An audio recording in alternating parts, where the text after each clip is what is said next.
Salut à toi derrière ton écran, j'espère que tu vas bien. Bienvenue dans les méthodes AJP. Aujourd'hui, nous allons faire de l'Excel. Bah oui, tu vois, derrière moi, on est dans la salle de maths. J'ai mis mon petit t-shirt vert.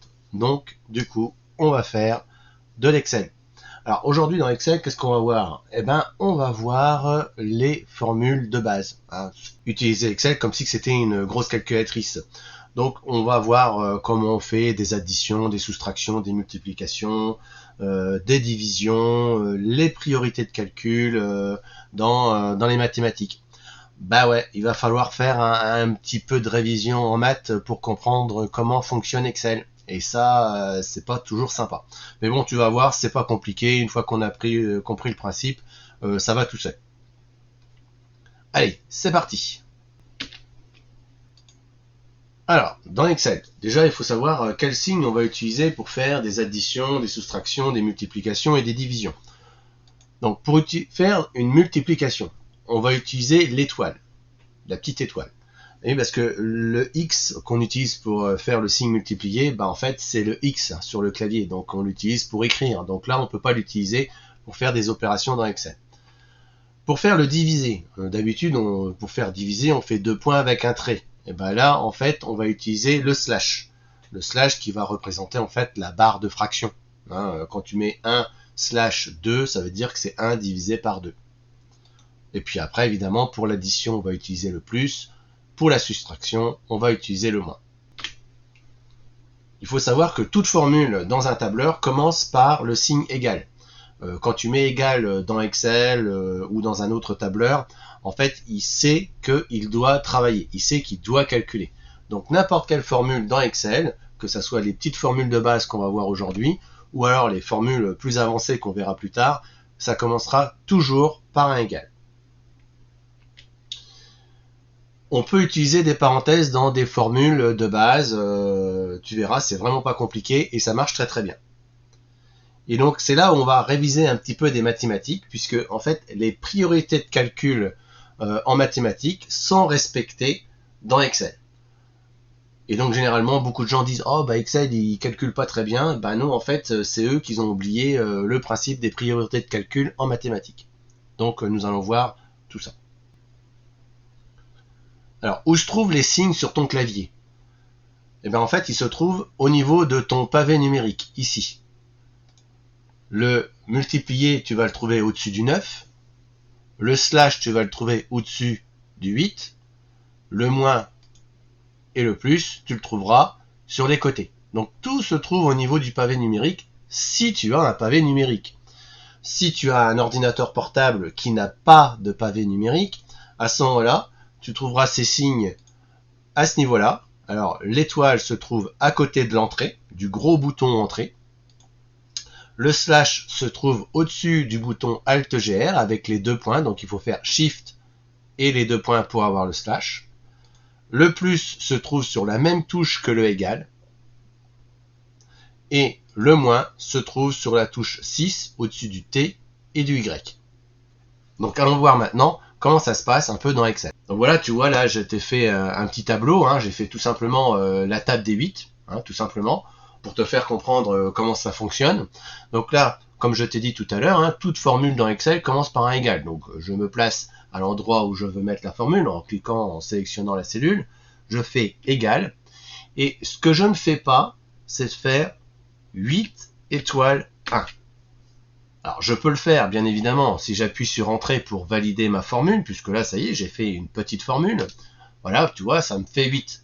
Bon, le problème c'est que si ici je remplace le 1 par 120, bah à ce moment-là ça reste 8. Donc il n'y a aucun intérêt d'utiliser Excel pour faire ce genre de choses. Nous, ce qu'on va faire, on va utiliser ce qu'on appelle des références de cellules. Ces références de cellules, en fait, ça correspond au croisement des colonnes et des lignes. Tu vois, chaque colonne a un intitulé, une lettre, A, B, C, D, E, F, G, H, etc. Alors, arrivé à Z, ça s'arrête pas, ça fait AA, AB, AC, et ça va comme ça jusqu'à X, F, D. Et chaque ligne a un numéro.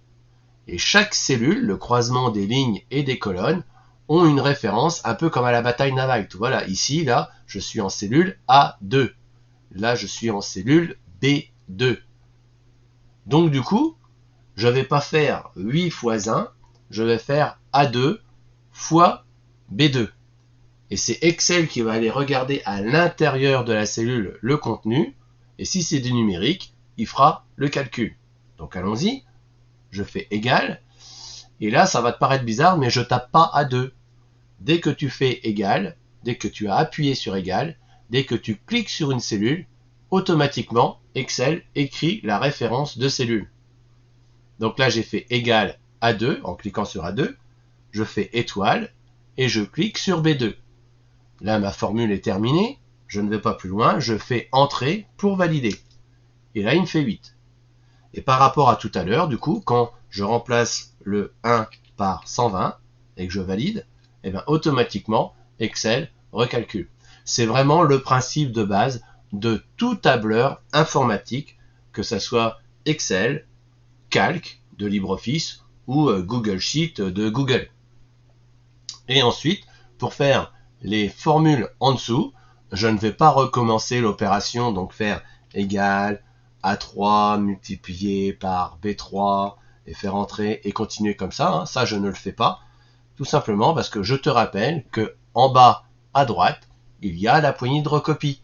J'en ai déjà parlé dans une première vidéo. Et donc, si je vais sur la poignée de recopie, je clique et je descends. Dès que je relâche, Excel crée toutes les formules en les mettant à jour.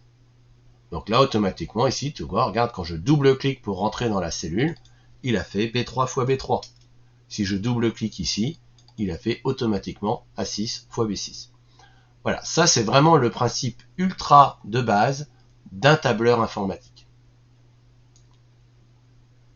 Alors, là du coup, on va tomber sur une petite question, là, on peut se poser des petites questions.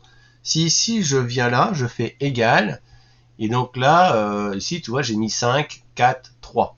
Bon, pour simplifier l'affaire, je ne vais pas utiliser les références de cellules, et je vais faire 5 plus 4 fois 3. Et maintenant, je te pose la question, lorsque je vais appuyer sur Entrée, est-ce qu'il va m'écrire 27 ou est-ce qu'il va m'écrire 17? Donc là, je te laisse 5 secondes pour répondre à la question. Si tu as besoin d'un peu plus de temps, tu mets sur pause et je te laisse réfléchir.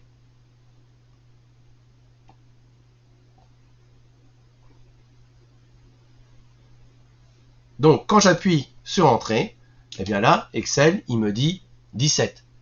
Parce que Excel, en fait, il respecte les priorités de calcul. Et donc, en mathématiques, la multiplication est prioritaire sur l'addition.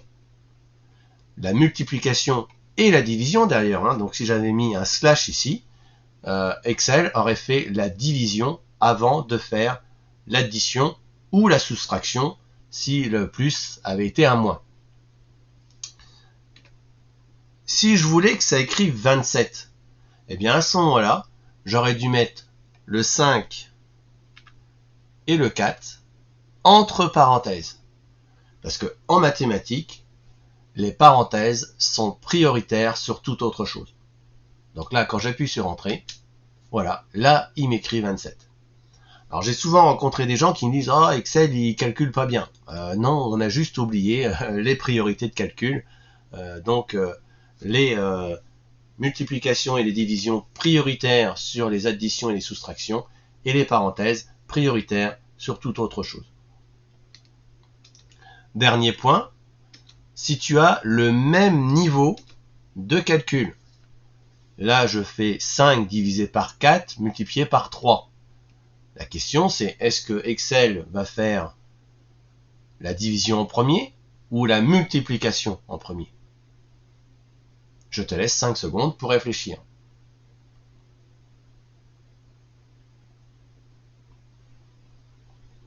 Eh bien Excel, il va faire la division en premier. En mathématiques, là, quand c'est le même niveau au niveau du calcul, le même niveau de priorité au niveau du calcul, eh bien on calcule de la gauche vers la droite. Donc là, Excel fait 5 divisé par 4, le tout multiplié par 3. Il ne fait pas 5 divisé par 12. J'en veux pour preuve. voilà, je me retrouve avec 3,75. Alors que si je mets des parenthèses, je me retrouve avec 0,41. Donc ça, c'est très important de savoir tout ça, parce que rien qu'avec ça, on peut déjà faire pas mal de choses dans Excel. C'est pour ça que je vais te montrer sur la page suivante, page calcul détaillé. Là, tu vois, j'ai un petit tableau très très simple, des articles de sport, des quantités vendues, des prix, un total, une remise et un total avec remise. Bon, le total, c'est exactement la même chose que ma table des 8. Tu vois, je fais égal la quantité, donc B2, multiplié par le prix, donc qui est C2. J'appuie sur Entrée, 308. Alors je vais te montrer une petite astuce, c'est pour ça que je ne recopie pas vers le bas tout de suite. Là, la remise, bon, on va dire qu'on a une remise de 10%. Donc en fait, je veux calculer le montant de la remise, ce que je vais retirer du total. C'est très très simple. Je fais égal D2, multiplié, et là, je m'embête pas, je vais taper directement 10%. Dans Excel, il comprend très très bien que 10%, c'est comme si je multipliais par 10, ou je divisais par 100, ou que je multipliais par 0,1. C'est exactement la même chose pour lui. Et donc là, du coup, je me retrouve avec 30,8. Et le total avec remise, eh bien, je fais égal le total moins la remise. Et j'appuie sur Entrée. Et tu vois, il a fait le calcul, le total avec remise. Si ici le prix vient à changer, je tape 12, automatiquement ça recalcule à côté.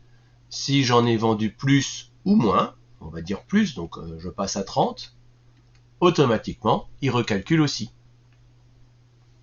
Et pour faire les autres en dessous, je te montre une petite astuce. Moi je vais sélectionner les 3 formules, et là, au lieu de cliquer et descendre jusqu'en bas, je vais faire un double clic sur la poignée de recopie pour recopier toutes mes formules jusqu'en bas. Cette colonne remise, on aurait pu la zapper directement. C'est ce que je vais te montrer dans la feuille suivante. Voilà, ici, tu vois. Si ici, je vais refaire le total, je fais égal, donc ça multiplié par ça. Voilà. Tu vois, je tombe bien sur 308, comme tout à l'heure. Si je passe ici, alors je me rappelle plus ce que j'ai mis. Si je repasse ici à 12 et ici à 30, je retrouve bien les 360 de la feuille d'avant. Et donc là, au lieu de passer par une colonne intermédiaire, je peux très bien faire égal le total moins le total multiplié par 10%. Étant donné que la priorité de calcul va se faire sur la multiplication, je me retrouve avec 324 en total avec remise. Et si je vais regarder dans la feuille d'avant, tu vois ici, total avec remise, en passant par une colonne intermédiaire, il est aussi de 324. Donc ce qui prouve que ça a fonctionné. Et à ce moment-là, ici, je peux sélectionner les deux et double-cliquer. Et voilà, je fais encore une fois toutes les opérations qui fonctionnent bien. Bon, j'espère que tu as appris plein de choses. Si ça t'a plu, n'hésite pas à t'abonner. Le petit pouce qui fait plaisir. N'hésite pas de mettre un petit commentaire. N'oublie pas la petite cloche pour avoir les notifications pour les nouvelles vidéos. Et puis, je te dis à la semaine prochaine en espérant que tu as appris plein de choses. Allez, ciao!